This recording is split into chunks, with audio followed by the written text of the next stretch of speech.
March 8, 1975, the day the United Nations decided to recognize International Women's Day as both a celebration of women's rights and also a commitment to bridging the gender equality gap and ending violence against women. Though the United Nations made things official, the roots of this tradition can be found much earlier. From as early as 1910, different women's rights groups and sororities in the US, Europe, China, and more began sprouting up, coinciding with the advancement of workers' rights following industrialization and the two world wars. Women who had begun taking jobs in factories and plants needed a way to ensure their rights and voices as workers remained intact as the men returned. After years of the cause being seen as too socialist or red for mainstream adoption, the United Nations stepped in 1975 and codified International Women's Day as a celebration and cause occurring annually on March the 8th. And then we all lived happily ever after, right? Not so much. In reality, in the nearly half century since International Women's Day was established, we've seen battles won and lost in the advancement of women's rights.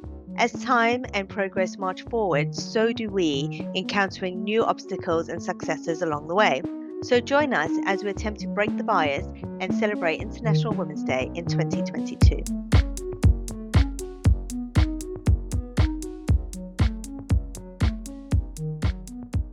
Hello everyone, I'm Melody Easton, Director of Marketing for Prosperoware.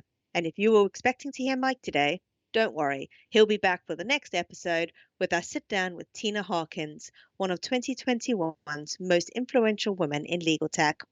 I have been working in legal tech for the past 20 years, including stints with iManage, Autonomy, Latera, and of course now Prosperoware. I originally started my career in the construction industry, moved from there over to the UK, where I did a few stints in sales.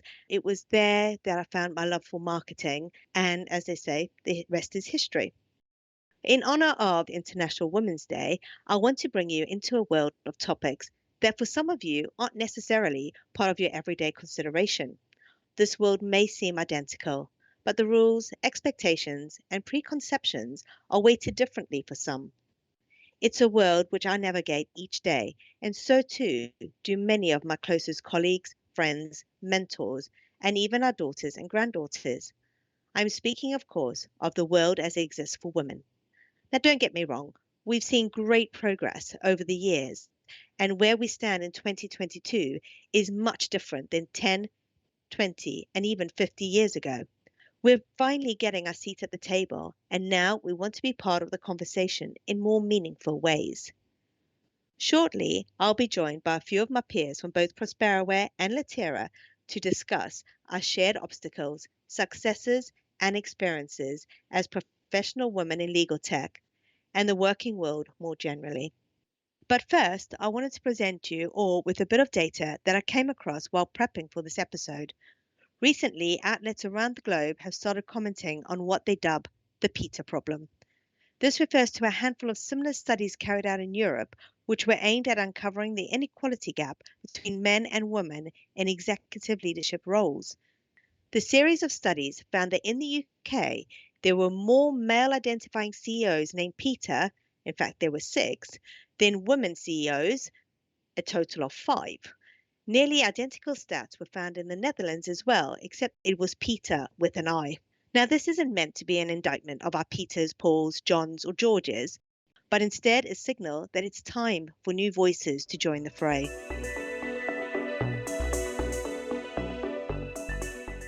Hi all, and welcome to our International Women's Day Forum. As mentioned earlier, I'm Melody Easton, and I have with me a couple of special guests. Sherry and Juliana, would you please introduce yourselves, your roles at your respective companies, and of course, any interests? So Sherry, let's start with you. I am Sherry Capel, an evangelist here at Latera. I have been working with some genealogy of this company since, I can't believe I'm going to confess this, February of 1984, and that is when I started as a technical documentation writer. My background, my educational background was in mass comm, and so I did a focus in journalism, and at some point the technology seduced me away from wanting to write to wanting to figure out how on earth do they do that with all these platforms, and I have not looked back. Thank you. And Juliana, what about you? Yeah, my name is Juliana Gover. I'm a demand generation manager here at Prosperoware, part of the Latera family. I love staying active and working out. I'm currently recovering from an ankle injury because of adult kickball. That was my trying to survive COVID and get there out there any way I could. I initially went to school in the suburbs of Philadelphia, moved into Philadelphia. I went to school for management and marketing. I wanted to specialize in sports, so that's where I started my career, but just wanted to move more into the marketing end of things, which wasn't happening for me in sports. So I have been really paving my own way in the marketing field, and that's how I ended up here. Thank you. Thanks both for those wonderful introductions. I have to say, I am privileged to have worked with both of you. Juliana, obviously, is a valuable member of the Prosperoware marketing team. And Sherry, we've crossed paths before at Latera, so Mhm. wonderful to be working with you again. As you may not know, International Women's Day was first made official by the United Nations in 1975 as a means to celebrate women globally, but also to shine a light on gender inequality and violence against women. So this year's theme is Break the Bias, and much of what we'll be talking about is how we as women, we as a society, and we as people can begin to break down these biases, these misconceptions, and unfair playing fields that contribute to continued inequalities in the workplace. So, on that note, I wanted to first go around and ask what experiences you've encountered in your career that have illustrated this inequality, and then also what progress you've noticed. So, Mm. I'll start with Juliana on this one. The awareness of it is much more prevalent. I think at first we were perceived as just being complainers or people that wanted an excuse. Women aren't complaining. I mean, we're not complaining that there's inequality out there, but we're trying to bring an awareness to it because continuing these open and honest conversations is going to be the best way forward. Okay, thank you. And Sherry, what about yourself? As far as what I have either personally or professionally encountered, I can think of two really stark moments, and one of them was when my first daughter was born, and the company at the time was owned by two brothers who basically assumed that I was going to go off, have this child, and essentially never come back. And so, to the extent that they actually gave my job away while I was on maternity leave. And, there's obviously lots more to that story, but, that's just one experience that I had. Another one was learning much later in another one of the formations of our company that there were people around me, notably the men, who were making nearly twice as much as I was. And to learn that when the contributions that you were making were perhaps, they were precedent setting to what work the others would be doing. Does that make sense? You were the one kind of out front establishing some things, and then they were actually making more than you. I feel like those two moments, they were really wake up calls for me. And I have to explain something. I was always the only girl in the room in IT, right? I would go to every project, every client. I was the only girl in the room, the only geek girl in the room. And I want to just confess to your point, Juliana, the awareness. I wasn't even aware of that. That is just how much I felt always it was this level playing ground. And so those two events that I just mentioned gave me this new perspective that I hadn't even thought to explore. So many of us kind of just accepted it and or were not even aware.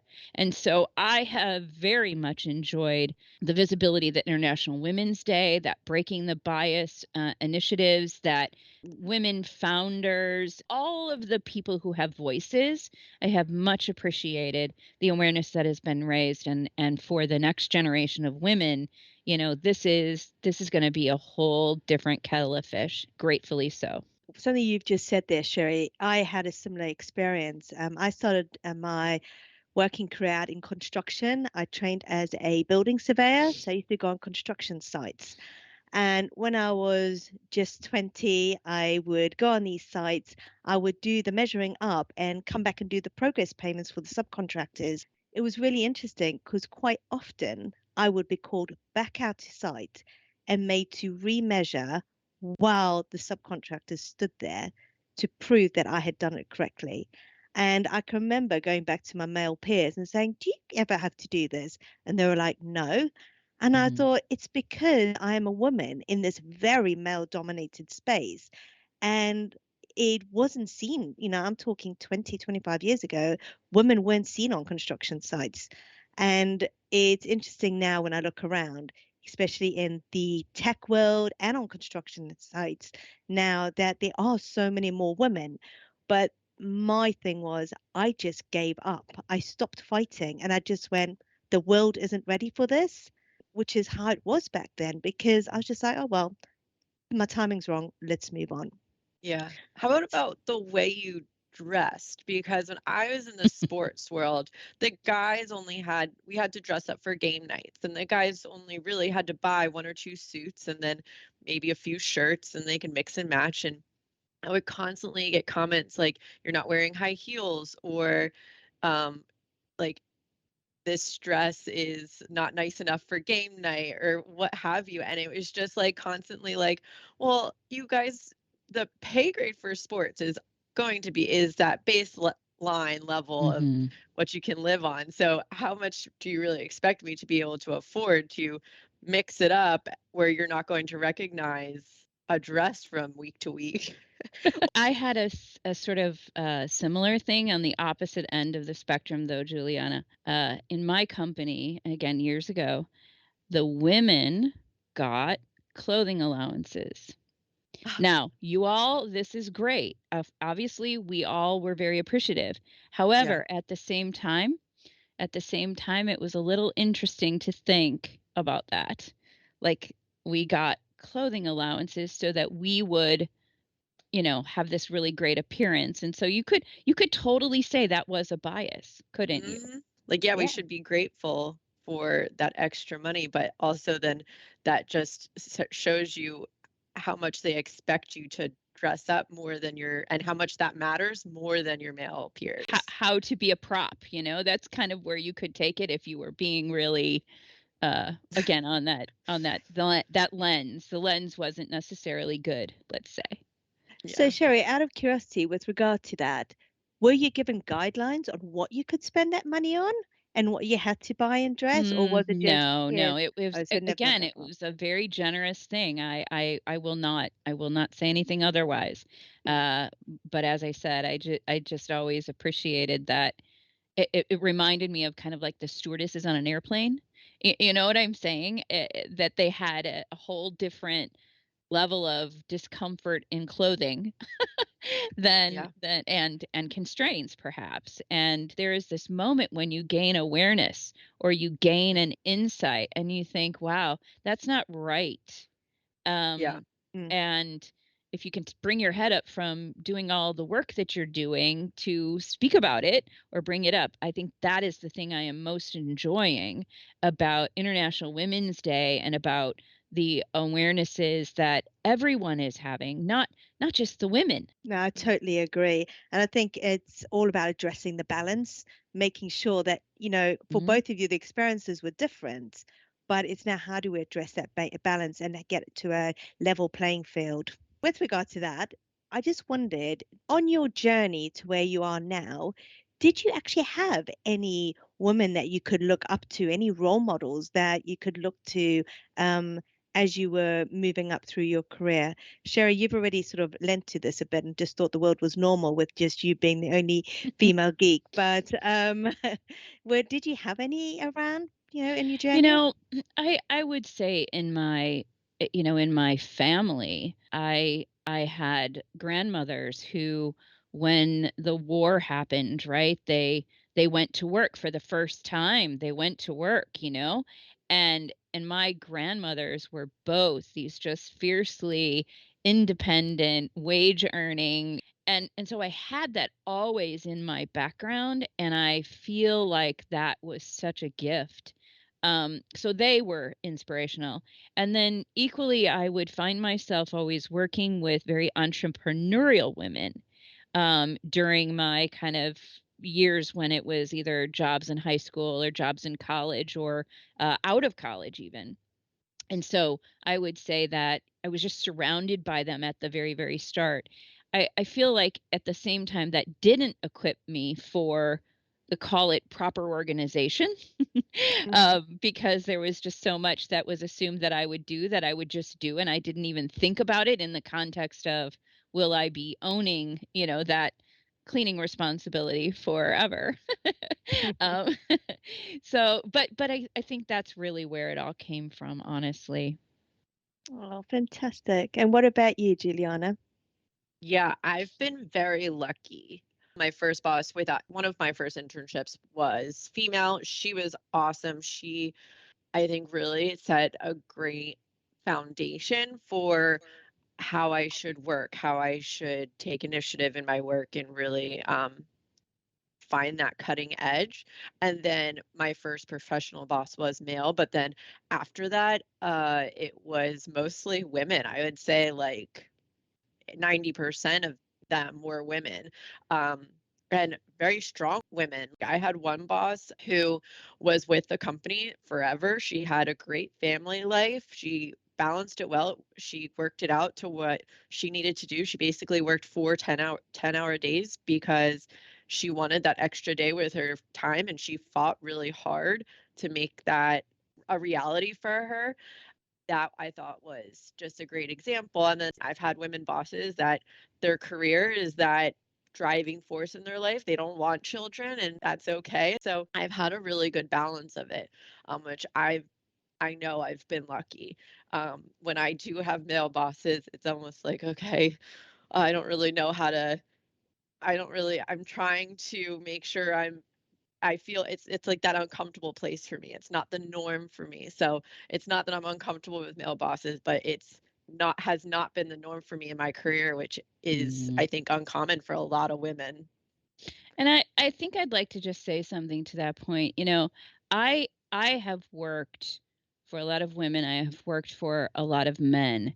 And the one thing that I have the gift of old age, I guess, but the one thing that I kind of have summarized is that everyone has those biases. Mm. Like, and to their credit, all of these men, once made aware of like the optic of something or just the general, it's completely wrong and backwards, right? They have all been such teachable and approachable people. Mhm. And so I don't want this to be out of balance that, I was only critical. Yeah. It became a bit of a partnership. And I think that's where that whole open conversation, it makes a difference in what small world you're in, right? It's the larger world Absolutely. we have to worry about. Yeah. And when I say uncomfortable, I just mean, can I approach them the same way as I was approaching my women bosses? So, to that point, why do we need more women in leadership? Is it because female bosses show more empathy? Have you seen that to be the case? Yes and no. I just think they're able to approach the situation in a much more like baseline discovery perspective than, okay, let's get this done and let's fix it. I think my male bosses are always approaching a situation and okay, great, let's like fine, let's fix it. And my women bosses are saying, okay, how did that happen? Or how did you get here? What about you, Sherry? So, as Juliana was talking, I was reminded of one of those women that I worked with, very entrepreneurial women I worked with, and she described the kind of male woman thing as the fact that women, if you sit in front of a piano, the women can play every single key and pedal board on such a musical instrument, but that it's very sad, but the men are so much more targeted that they only play a few of the keys. And since that phrase and visualization has, been something that this lady Anne taught me, I have recognized that about not just men, but really about people in general. Like, how much of the keyboard do they really know how to play? And then for the things they don't know how to play, the absolute point of this whole thing is they have to be taught and they have to practice. And if they don't have the people around them to say that or make them comfortable to know that they have that gap, it's where we have these inequalities. So, along those lines, part of the bias against women in leadership roles come from negative stereotypes surrounding women as leaders, such as women are bossy while men are decisive, women are loud while men are confident, women don't speak up when in reality they get cut off. So, how do you think we should go around changing these stereotypes, Juliana? So I get this all the time. I get that I'm bossy. I grew up with three brothers, and I always saw how I organize things as really thorough and accurate. But instead, I get that pushback that I'm too bossy. So those stereotypes I feel are just that they're just misconstrued view of what the intentions are. Because I don't intend to be super bossy, especially in my personal life. Like, yeah, I'm a boss, I'm a manager in my professional life, but I would never want someone to say, like, she is always telling me everything to do and I have no independence. I think I have noticed a lot of corporates are starting to do stuff around the equality between men and women. So, like Nike do a really good advert about how women are strong. So we're starting to definitely see that out in the corporate world. But Sherry, what's your take on that? I fully believe it is a reframing that has to be made, and I have now a granddaughter who's 2. And I could tell you, Juliana, she is bossy, but that girl is going to go far. I mean, this is the thing. Like, if you're not bossy, how far can you go? Really, I would say that about women and men and girls and boys.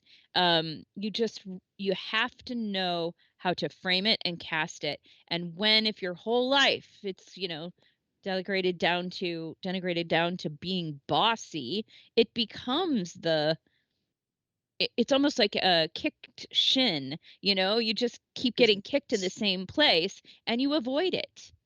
Yeah. You work around it, and I don't think that's the way we should take it. I feel like we have to reframe it from very early on, and we equally have to teach those people who have that perception already ingrained, whether it's on their own behalf or whether it's them in the sea of others, that it has to be reframed as a strength. It has to be reframed as an asset. Mm-hmm. Agreed. Absolutely. Great, great. So on this International Women's Day, if you could go back and be a mentor to your younger self, what advice would you go back and give them now? For Um, me, it would be don't give up. Simple, don't give up. I gave up when the going got tough and I just thought everything, the world wasn't ready. But what would you say? Sorry, Juliana.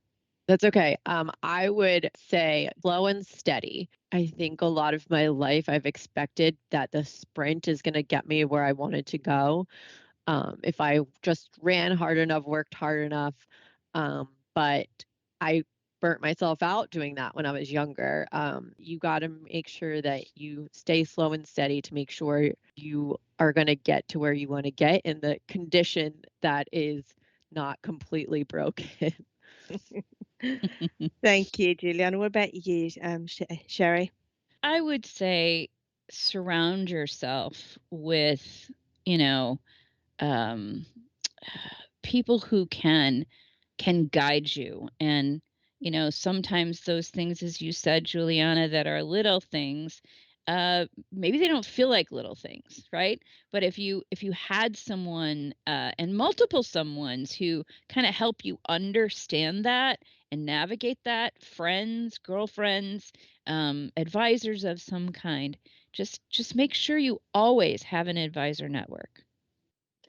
That's great advice, actually, Sherry. I know we're doing that a bit more and more. I have helped set up a woman in legal tech marketing excellence group where I surround myself with my peers and we talk about things. So that's really great advice. Again, thank you both for joining me today and sharing your experiences. I feel these open and honest discussions are something we really can all benefit from.